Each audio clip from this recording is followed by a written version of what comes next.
I have a message for you, the people of Lebanon. Israel is not at war with you.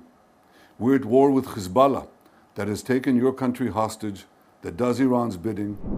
Netanyahu is scrambling to save face after a far-right minister's controversial remarks triggered a fresh diplomatic storm.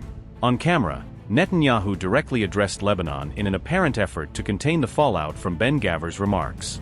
Israel is not at war with you, declared a cornered Netanyahu, as he shifted blame toward Iran. I have a message for you, the people of Lebanon. Israel is not at war with you. We're at war with Hezbollah, that has taken your country hostage, that does Iran's bidding, that uses your territory to launch terrorist attacks against Israel. Do you remember what Lebanon was like before Iran and Hezbollah turned it into a nightmare? Remember the cafes? Remember the culture? Remember the calm? All that's gone because Hezbollah and Iran want to drag us into war over and over and over again. You deserve better. Your children deserve better. You know by now that Israel will do whatever it takes to protect our families, our communities. Hezbollah is weaker than ever. Israel is stronger than ever. We've taken out nearly 10,000 Hezbollah terrorists so far. We're systematically clearing out South Lebanon of these fanatics. No matter where they are, we'll find them. You also know we yearn for peace with you, with Lebanon. A peace where our two peoples can invest together, build together, thrive together. The only impediment, the only obstacle to this beautiful vision is Hezbollah. They want war, not peace. They want death, not life. They will sacrifice as many of you as possible to achieve their sick aims. Don't let your future be dictated by medieval theocrats hell-bent on destroying our common civilization. Israel wants peace with you. Seize your future. Join Israel. Build safety and prosperity for all of our children. And once Hezbollah is dismantled, the possibilities are endless, and they are sky high. Earlier, Israel's president had also attempted to pacify Lebanon by delivering a carefully worded message of peace. I've seen the interview of the president of Lebanon at CNN, and it was quite an interesting interview. But I must say, the situation is very clear. We in Israel seek peace with Lebanon. The people of Israel support peace with Lebanon. Peace with Lebanon is feasible. I always say, my dream is to take a car and drive all the way to Beirut. It's feasible. But for that, the government of Lebanon, the leadership of Lebanon, and the people of Lebanon have to stand up against Iran and against Hezbollah and make it clear that they want peace, not terror. It was Hezbollah who violated the Security Council resolution of 2006. It was Hezbollah who violated the ceasefire agreement of 2024. The Israelis in Israel cannot accept any attacks on our citizens, any attacks crossing our borders, any attacks of terror. We have the full right to defend ourselves. And so long as there is no clear arrangement that protects our nations, it will be impossible to move forward. So it's in your hands. Fight for it. After Ben-Gvir appeared to expose a hardline Hezbollah strategy, Israel now seems compelled to project a more conciliatory front. Israel's far-right hardliner minister has once again brewed trouble for Prime Minister Benjamin Netanyahu with controversial remarks. Ben-Gvir, Israel's security minister, made a provocative threat directed at Lebanese women and youth during recent discussions. The Israeli minister claimed that abducting Lebanese women and young people would inflict greater pain on Hezbollah. The controversial proposal was reportedly made during an Israeli Security Cabinet meeting held on June 9.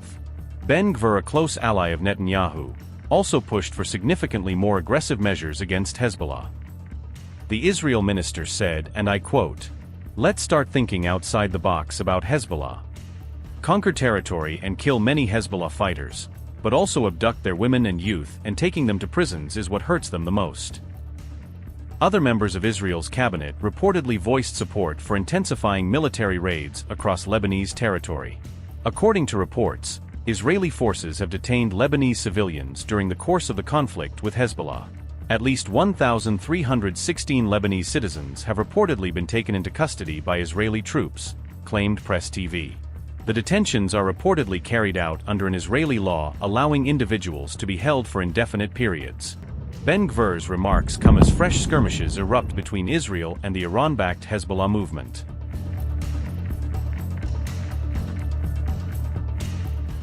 On June 9th, Israeli troops became involved in a Hamas-style shootout along the border with Lebanon. The IDF revealed that a Lebanese gunman opened fire on Israeli troops stationed in the Ramim Ridge area.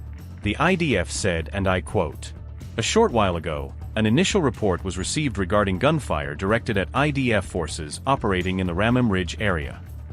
The forces responded with fire and eliminated a terrorist in the area, with no injuries to our forces. The incident is still ongoing." IDF forces continue conducting searches, in addition to aircraft from the Air Force that were dispatched to the area. The IDF is in constant contact with the local authorities. End quote. The reported infiltration into Israeli territory came shortly after the IDF carried out strikes on Lebanon on June 9th. Lebanon's city of Tyre was heavily impacted, with the IDF urging members of the local Christian community to evacuate the area.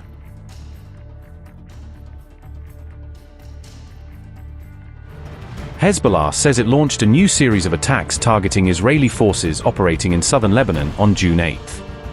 According to Hezbollah, Israeli military bulldozers near Yoma al-Shakif were struck using artillery fire and guided missiles. The group claimed one of its guided missile attacks scored a direct hit on the intended Israeli target.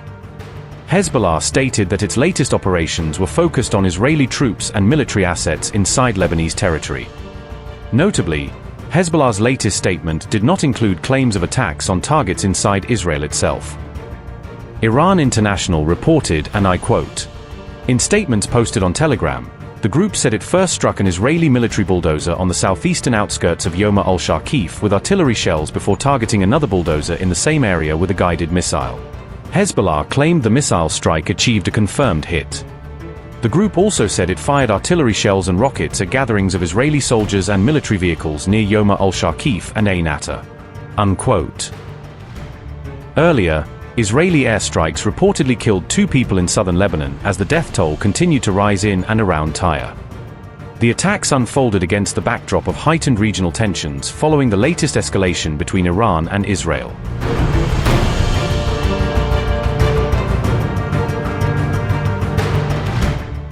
Iran warned that the so-called axis of resistance remains capable of opening new fronts if regional tensions continue to escalate.